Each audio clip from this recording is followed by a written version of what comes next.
Would y'all take me seriously if I kept doing this? Man, what's going on, people? I'm feeling energized, man. Let me hit this music just really fast. It might be loud though. Hold on. Yeah, this is my music. Check out into my nose. Yeah. This is our future.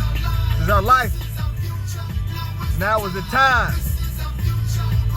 This is our future, where we belong. This is our home. Man, what's going on, man? Rising Ground in your face. I wanted to hop in here really quickly. I'm trying not to show my badge here because I don't know if I want to offend anybody. But, well, first off, there's a guy, Kyle Cease. And I think he's more than an up and coming thought leader. But I really like this guy because when I first got wind of him, he used to be a comedian, right? A comedian, and so he's used to joking around. But as he's doing his work on stage, his transformational work in this, I consider him a spiritual person. You know, as he's doing his work, his comedicness comes out, right? And like he could be talking about something serious and then does something silly. And did you hear that burp? That kind of burp. Anyway, he does something silly, and I love it. I mean, it's absolutely, because that's what I would want to do. So I really resonated with this guy because he does things that I would want to do, but maybe I feel silly. So, you know, this little stuff that I did at the beginning, that's kind of silly, man. And sometimes you got to be silly. Sometimes you got to just be silly, right? So I got to reposition this camera real quick. So I'm going to pause it, but y'all wouldn't know it. Hold on. There we go. I spent 5 minutes doing this and y'all didn't even know it. But anyway, sometimes you got to be silly, man. Yeah, you got to just be who you are. Be who you are. But I wanted to hop in real quick. I had a couple of things on my mind. And the first one I'm getting ready to say was actually sparked just now, and around this thought leader or spiritual thought leader. What are spiritual thought leaders, man? They're just people who have decided to believe the direction that God is taking them, to the point that they want to share with you what has helped them to break through into a new dimension of living. That's all it is. It's an average Joe Smo who has decided to believe God for their particular life and share it.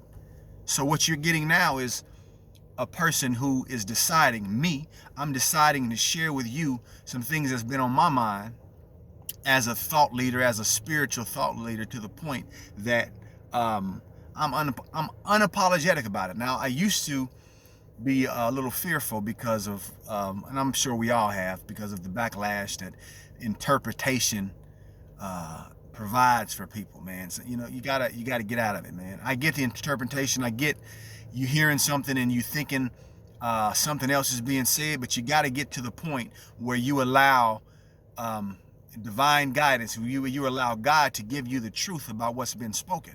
You know, that's that. Now, I think I may have forgot what I originally was coming on here for. I think it was around, getting out of your way and certain things. Me and my wife had a conversation earlier about some things, and we got some nice revelations on, getting out of our way. And I think life is just really about learning how to get out of your way. Get out of God's way. Get out of God's way. Get out of your way. And it's a learned behavior, of course, but we have to learn it because that's what we're here for. But I think we over dramatize it, rightfully so. I'm not judging anything because there's so much information. There's so many people who are being changed on the level that they're at with the information or the truth that they can hear and they can receive, and that's working for them, that sometimes it's coming out of all directions, man, and you're trying to catch yours. So you latch on to this, and then you wind up feeling like you're drowning because there's so much information. So what's the best place to be when life happens like that? Is, I think, the foundational truth that everybody holds, that really truly trying to change the world, is you have to be in a place of course, non-resistance, but you have to learn how to slow the thinking down. You know, we talk about meditation, prayer, we talk about things that help us to get in a space of non-resistance, to get in a space of allowing the revelations of God to come to us, man, so we can start to live the life that God wants us to live. You know what I mean? Whatever that is, whatever that looks like for whoever it looks like it for. You know, I'm not here to say life is supposed to be this way, but you know, we have to get to the place where life is supposed to be a way for you. And again, it's finding the things that are hindering you, that are stopping you. And I don't even say that in a spooky or scary or in a like, oh my God, man, how much work do I got to do? It's literally it's not that hard. It's really not that hard. We just have to do what we have to do. I know some years ago, we at the church I was at the time, it's my home church. It's my where I came from, into this thing. But we would have beads. You ever see those kung fu movies, and they got the kung fu masters, and they holding these beads, right? I think the monks do it, but they have these prayer beads, and the prayer beads have these series of beads. So some people take, I believe the mastery, or what that's for. Some people need a regiment. So the beads are a regiment that you can affirm, you can pray, you use to do something over and over again, so you can build a habit within. You can build something within. So they do every bead, whether it's 60, 100 beads, and they do it, and they can do it continually to the point where their subconscious mind has been programmed to run automatically the thing that they want to become. So that's a way. You got people who sing, and the Bible talks about King David. He would dance out of his clothes. So people sing, people dance, and I think I did a video. Well, I said some things like this before, but that doesn't matter. People do things to help them in their particular area, or they use things specifically for them that helps them to get out of the area or to become the thing that they're trying to be. So that's a way, or ways to get out of your own way. To get out of your own way. We desperately want to be, or we want to experience life differently than what we've had. But I think we juggle with truth. You know, we like, because I know I have.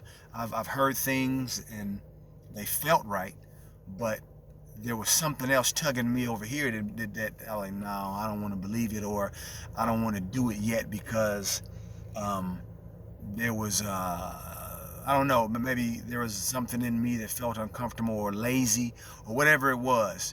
But we have to break through these particular prisons, and you know the thing that's for you.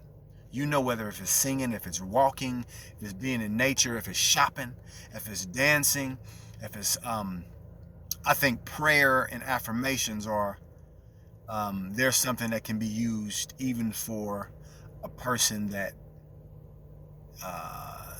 is different. Maybe they don't like singing. Maybe they like looking at fish. They can still pray and affirm, and it still be something that they can use. I don't know if I'm going off on tangents here.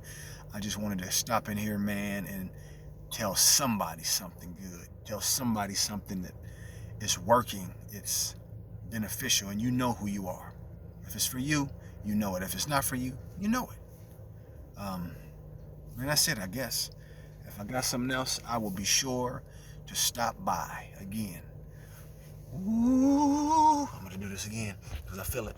But y'all, hey, look at it. I don't know if you want to see that hair, so I'm gonna go ahead and sign off. Pastor Jamal, talk to you.